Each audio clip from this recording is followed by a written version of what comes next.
Because it was like, well, PBM he's our villain. PBM 8264. We met at the Dome. He came up and said hi. Real life Derek Carr stan, not faking it. Okay. He says no other QB but Winston would have done that, and I agree with this. And not in the sense big middle finger from Winston. Not in the sense that no QB in the league would have done that, but no other QB on the Saints would have done that. Like if this was Jake Haener, a rookie or a second-year player, who is just trying to make his way in the NFL, you're not going to do that, right? Derek Carr is not going to. He's the starting quarterback.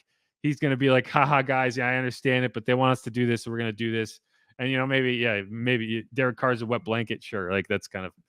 Are you surprised? I almost feel like it's Winston's finger going out the door saying, listen, these guys will listen to me even more than you, kind of thing. I don't think it's necessarily that, but I do think it is kind of he was in a position where he disregarded any possible repercussions because he's like, what are you going to do to me? Right.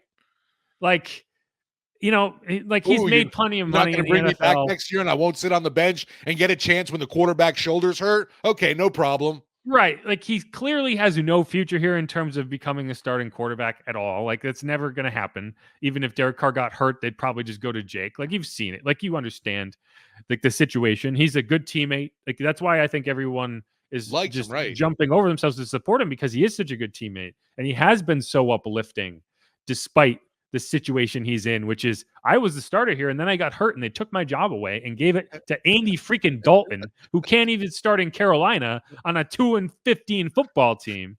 That's the guy. The backup to Bryce Young was the guy that they took my job away and gave it to him and then let him go. Right. And then let him go so that they could sign somebody else to play over me.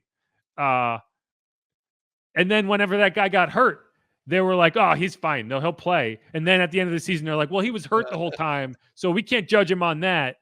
But we still played him because, hey, so you put Jameis in that situation where he had nothing to lose because you engineered a scenario where he had nothing to lose. You created the monster. Yeah. DA. Yeah. You are in this scenario because of your own decisions. I think Derek has played pretty well over the I think he showed why you brought him in over the last month of the season. And I don't know what this team would have looked like if it was Jameis for 17 games versus Derek for 17 games. But that's we'll never know.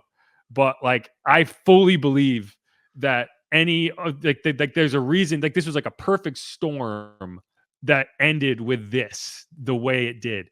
Crazy. There's so little, there's so many things that had to go a certain way for us to end up winning a game 48-17 and not talking about it. And that's where we are. But I love Jameis.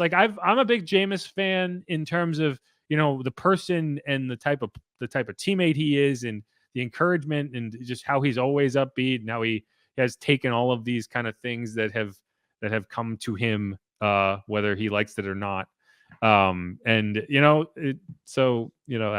think that's kind of that's all I have.